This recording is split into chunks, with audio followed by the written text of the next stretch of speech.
Welcome back to Team O'Neill. I'm Wyatt. We recently had some good questions about some of the more tactical driving stuff that we get involved with. Just to preface that, we've been training for over 2 decades now.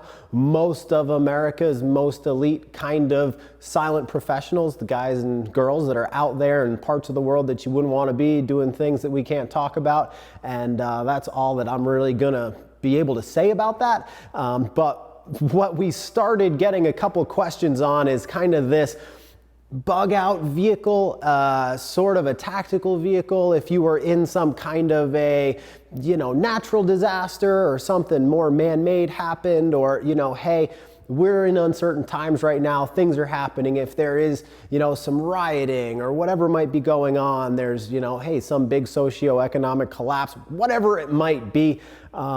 There's some really funny information out there as far as what sort of vehicle you'd want.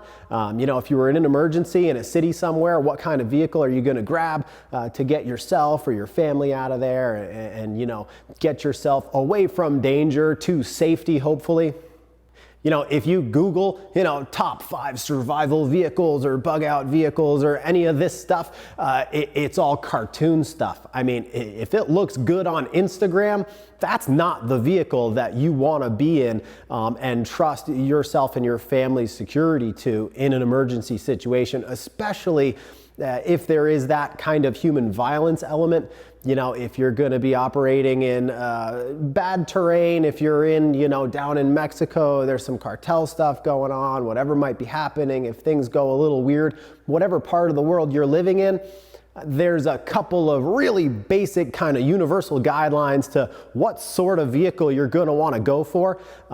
We usually keep pretty quiet about some of the stuff that we do up here, but it seemed like a good time to make just a quick video and talk about a few of those factors so that you can make good quality decisions.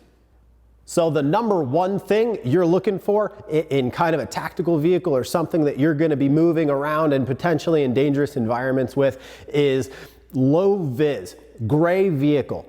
Not necessarily, the color gray, although that's a wonderful color to select, but basically the idea of blending in with your surroundings in a very common vehicle for whatever part of the world you're in, and having nothing really attention getting about that. You don't have, anything really unique, modifications, decals, that kind of stuff. If all the cars are dirty, your car's dirty. If all the cars are looking a certain way, that's what you want to be doing, and attract as little attention as humanly possible. This is where the, Instagram survival vehicle crew is probably throwing stuff at the screen right now.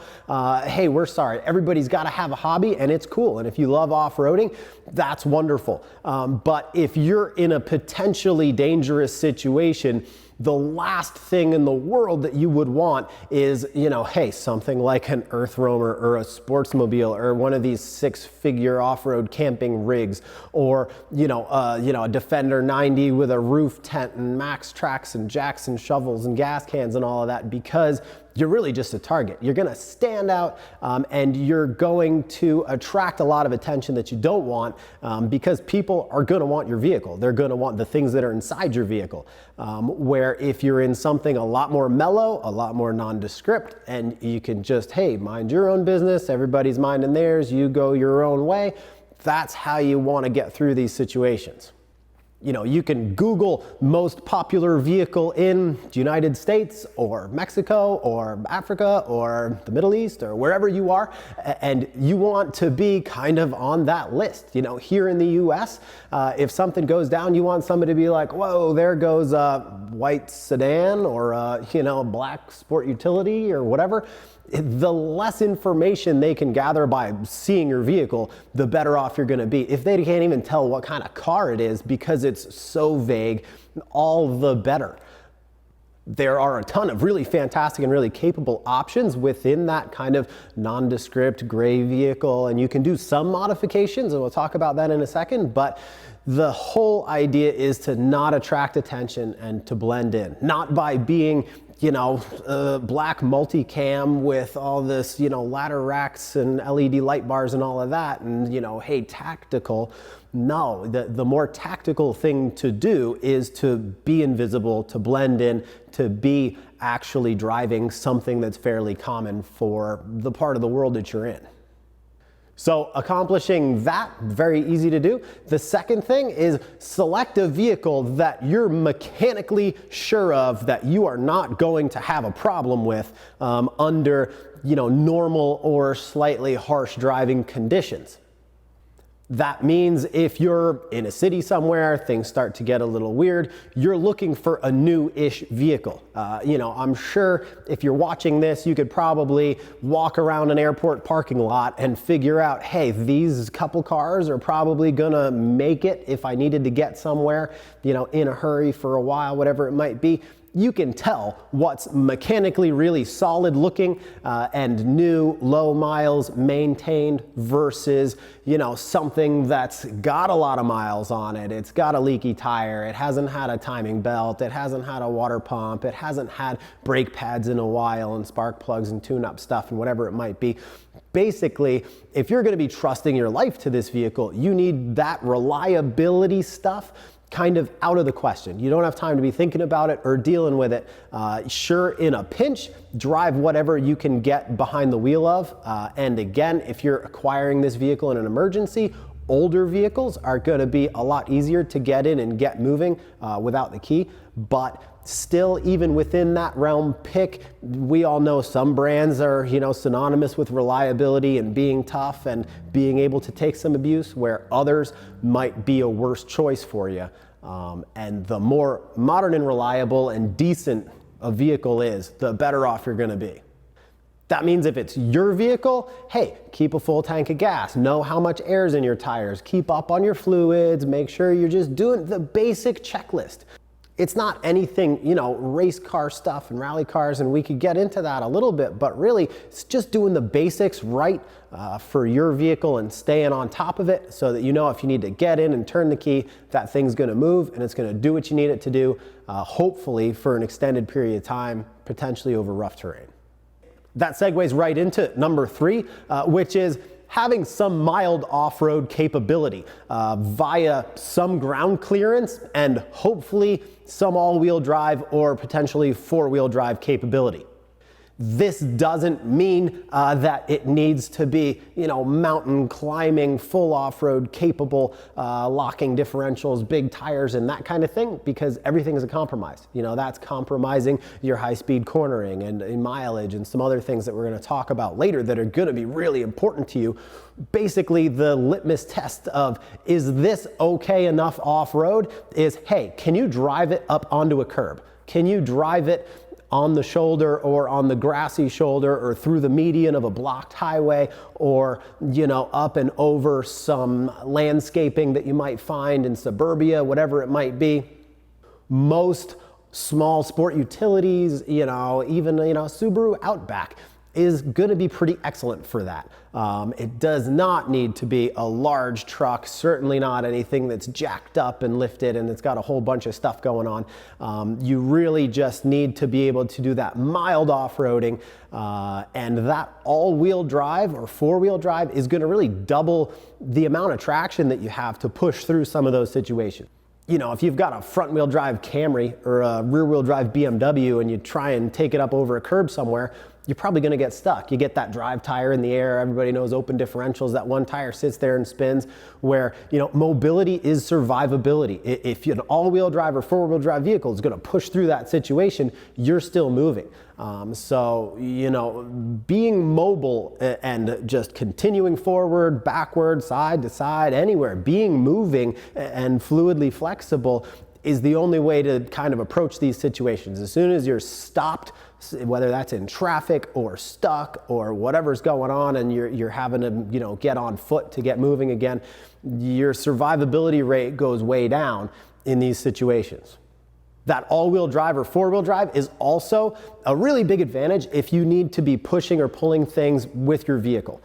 You know, if there's some kind of a roadblock or a vehicle in your way and you can nose up to that and push, you know, another vehicle or a barrier or a dumpster out of your way, all-wheel drive or four-wheel drive is the way to go for that. Versus, again, you know, that Corolla or the BMW or some other two-wheel drive car, you're compromising your ability to push and pull things. You know, if you have a friend with you and they get stuck in a ditch, you can tow them out. You know, anything like that where you need that traction, that all-wheel drive or four-wheel drive is really, really almost a necessity. So a low-vis vehicle that you're mechanically sure of, that's got some off-road capability. Number 4, automatic transmission. We can't say this one enough. There's a reason why most police and military are using automatic transmissions. There's, you know, many reasons for that. Number 1 is in any of these situations, you need just easy, get it in, drive and go. You can get moving quicker. You're not playing with any clutches and shifting and all of that. You're free to do a lot more multitasking in the car. Should you as the driver need to be navigating or communicating or doing anything else, that automatic transmission allows you to multitask somewhat. Another really nice benefit of an automatic is there's almost zero risk of stalling out. You know, can you stall an automatic? Yes, but you got to lock the brakes up for a long time, and that's the whole thing. It's probably not going to happen to you. In a manual transmission vehicle, you don't want to get stopped because the vehicle stalled out on you. Whether that was your own fault as a driver, your foot slipped off the pedal, somebody bumped into you, you know, with vehicle-on-vehicle contact and things like that, whatever might be happening, somebody, you know, bumps into you and the vehicle stalls because you're in reverse or first and you're trying to get moving. You know, that's why they don't use them in demo derbies. You know, you're always in an automatic in a demo derby car or something like that. So just something to be aware of. Stalling out is not worth it. You know, with an automatic, if you're in and out of the vehicle, it's really nice just to be able to slap it into park and bail out, do what you need to do, get back in, slap it into drive and go. You're not fiddling with neutral and trusting parking brakes. Trusting parking brakes is generally a bad idea, especially on slippery roads or in older vehicles or whatever it is. Parking brakes kind of suck. So automatics have that really good advantage of being able to leave it running in park and be able to do what you need to do and be quickly moving again. And the other really nice thing about an automatic is anybody can drive it. Not everybody can drive a manual, but your neighbor's 12-year-old kid can drive an automatic. It's brakes, it's gas, park, drive, you can talk them through it, they can get moving. So if you need to be in the passenger seat for some reason, in the back seat for some reason, whatever might be going on in the world around you, you can deal with that, and basically anyone can be driving that vehicle, and you can rotate through that responsibility. Maybe you just need to go to sleep, whatever it is. If it's a manual transmission, that might not be an option. If it's an automatic, it always is. You know, even if the driver goes down for some reason, you know, it's the thing we practice out here with some of the courses is just the driver down drill. If the driver becomes incapacitated, passenger can reach over and operate an automatic transmission vehicle pretty easily. Can the passenger drive a manual from the passenger seat? Maybe, but you know, the risk of stalling out or having to just kind of run away into something or who knows what's going to happen, it's going to probably be ugly. An automatic is honestly not so bad. All right, so a low-vis, mechanically solid vehicle with some mild off-road capabilities and an automatic transmission. What's next? It's kind of got to have 4 doors. Even if you're solo in a vehicle, just having those back doors to be able to quickly access gear, do different things, pick up passengers, drop off people, and be able to do what you have to do, the 4-door thing is kind of the only way to go. Anyone who's owned a 2-door and you're tilting seats and getting the seatbelt thing out of the way and with people or equipment and trying to get in there and get stuff, it's just not worth it. So this is why you see most, you know, SUVs, 4-door pickup trucks, things like that. But even, you know, a station wagon or a 4-door sedan is perfectly acceptable. But having 4, you know, full functioning doors only is a good thing. It only gives you more options for stowing gear and moving stuff around and getting people in and out and whatever it might be, where a 2-door vehicle of any kind, is gonna probably be a problem for you. Unless, again, hey, you're solo, you live in Montana, do whatever the heck you want. Get an ATV, doesn't matter. But if you're in and out of kind of populated areas and things like that, and you're moving yourself and some equipment and some people around, 4 doors is the only way to go. So assuming you've met kind of some of those criteria, the next thing you're looking for is simply range. And the range that you can get on a full tank of fuel. That's not necessarily the same as fuel economy.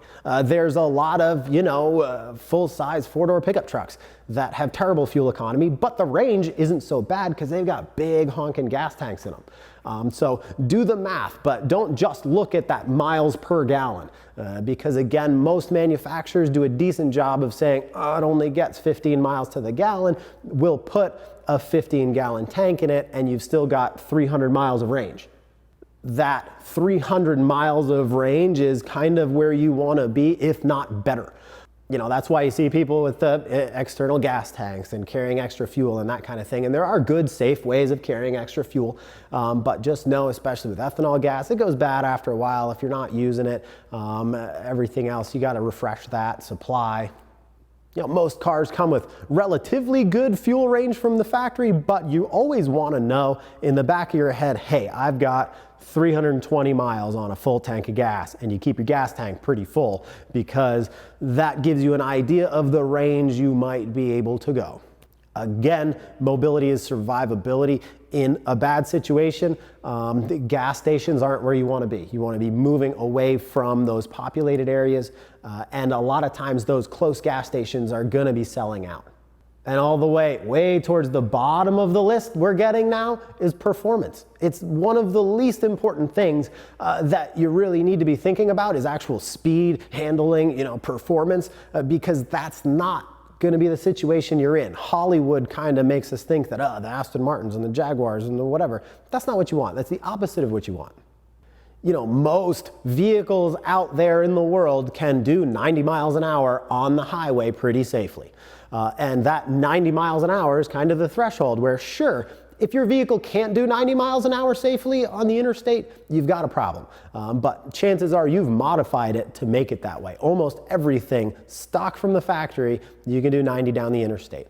That 60 miles an hour is a mile a minute. So in an hour, you're 60 miles away, hopefully, if you can get yourself out on the open road. That 90 miles an hour, it's a mile and a half a minute. So even a 5-minute burst at 90 miles an hour, you're achieving some good distance away from whatever the threat was. So being able to carry that speed, it's important. But as long as you haven't done something dumb, you should be fine. You're good, come on through. Oh, hello. Much more important than that, high-speed actual performance is kind of just your shape and size, and again, that off-road ability. We all remember Katrina. If you don't, go back probably here on YouTube and you'll find some footage. Everybody trying to get out of the city, The outbound highway lanes were all gridlocked, bumper to bumper, people sitting, and you'll see that one car in the inbound lane just cruising out of the city at 70 miles an hour the wrong way on the interstate because nobody was driving into New Orleans. It's the same as, hey, New York City. I asked Alex Hartman, the president of Ridgeline, who's our partner for a lot of the tactical stuff that we do. Hey, if you're in, New York City, 9/11 scenario, things are going wrong, whatever might be happening, what are you going to do to get out of there? He's like, motorcycle. First thing I'm getting on is the first bike I can find, and I'm getting out of there. And for really good reason. If you're in Manhattan, there's 5 or 6 bridges and tunnels. Those are going to be gridlocked instantly. And your ability to negotiate in and around vehicles is going to make the difference between, hey, whether you're moving or not. And it doesn't matter what kind of car you're in. If you're locked in gridlock, same with the forest fires and everything else. You see just dumb people doing stuff. You need to move around that and stay mobile, thinking outside the box, using the median, using the grass, using, again, that motorcycle mindset, the lane split and driving between cars, driving on the shoulder, doing whatever you need to do. Especially in, any city in the world, a motorcycle or even a moped or a scooter or something like that is going to be pretty easy to acquire, even if you don't have the key. Even in a parking garage, something like that, you'll be able to lay it down and probably get it out of there. where you couldn't get a car out of a parking garage or something like that. And again, in a smaller package, motorcycle up here, ATVs, UTVs, things like that are fantastic. But even a smaller SUV or something like that, you'll be able to fit into tighter places. Where, hey, a full-size truck or something like that, you see the thing again online with the best survival vehicles, Humvee. Absolutely not. That's the last thing you would want in one of these situations. And the last one on the list, kind of number 8 going down the line, is something that's pretty quiet. Again, just the whole idea being nondescript. There's no reason in the world to have a very loud vehicle because that sound signature is just something that you don't need to deal with. Again, a lot of people don't even think about it. And this is, we joke where the people that are into the prepping and the crap hits the fan stuff and they're building these vehicles are way worse equipped than, their neighbor who's just got, the Honda CR-V with run flat tires on it. Take that thing every day of the week. Because, for all of the reasons we've already stated, but that noise signature can be a big problem. It depends what you're doing. But you're driving at night, you're in a bad part of town, you're just trying to keep your head down and as low signature as possible. So the loud exhausts, the diesel with the smoke stuff and the whatever you might, again, everybody's got to have a hobby. And please, we are not at all, poo-pooing any of this stuff. If you've got the off-road campers and the lift kits and you're into that life and you've got all the gear stuck to the side of it, that's awesome. And we hope you're having a lot of fun with that. Looking back again, more global war on terror stuff, there's a big reason why, most of the top, more elite US teams were shipping over US market pickup trucks in Afghanistan instead of running, the diesels. And the sound signature was a big part of that because, the gas V6 motor is just quieter and you can get around and do a lot of different things. That's why the same guys are looking at hybrid stuff and the electric bikes and all of that. As you're looking into it, sound is a big part of it. And you don't need to be, trying to sneak up on bad guys in the middle of the night to appreciate that. Again, look right here in North America. If you're driving through, there's a lot of stuff going on right now, even here in, the States, but certainly down into Mexico, Central and South America, you're cruising through, you're lost, you get into somewhere you don't want to be. Just having a nice quiet car and being able to putt through and do your thing is way better. The quiet vehicle also allows you to drive pretty quickly, where a loud vehicle, if you're getting on it, it's going to be turning people's heads. They're going to be looking. If you've got a V8 or something like that, people can't help it. It just happens, especially around a lot of buildings where that sound's just reflecting in the city. Having a quiet car, you'll be able to drive hard and nobody's really going to notice or care. So that's all we got for you. Hopefully you found this informative. If you guys have any questions on this or anything more on the tactical kind of offensive defensive side of how some of the stuff that we do up here behind closed doors, feel free to ask and we'll answer as many of those as we can. Again, if this is a topic or kind of a road you'd like to go down, we can get Alex and Rudy and the guys from Ridgeline a little more involved, get them in on some videos. They are much more able to answer some of your more technical questions about especially being in bad places overseas, because that is what they do. Really useful if you're planning on doing some traveling, if you're getting out there into some questionable parts of the world, whatever you might be into. It's nice to have some of these skills to fall back on so you feel comfortable. You end up in the wrong part of town, something's going on, you feel like somebody's following you, whatever it might be. It's nice to have a plan and at least to have thought of this stuff ahead of time. Because if you're just making it up in the moment, you're not going to be that well off, versus if you've at least visualized it and heard from some experts and you've got an idea what you're looking for and what you want to do. That's not going to be such a big deal and you'll be able to get out of those situations unscathed. So thanks as always for watching. If you're into this or some high-speed driving content, off-roading, getting the most out of some pretty stock standard vehicles, that's kind of what we do up here at Team O'Neill. If you'd be interested in doing some driving yourself, we're running courses up here full-time year-round at our campus in New England. Snow in the winter, gravel in the summer, off-road trails, 600 acres of private terrain. So if you've got a group or you've got some specific needs you'd like to talk about, please get in touch with us anytime and we'd be happy to have you out here to do some driving. If you got a kick out of this, hit that like, hit the subscribe, do what you can, helps us out a lot. Hopefully we see you up here sometime. Until then, have fun, be safe, and we'll catch you next time.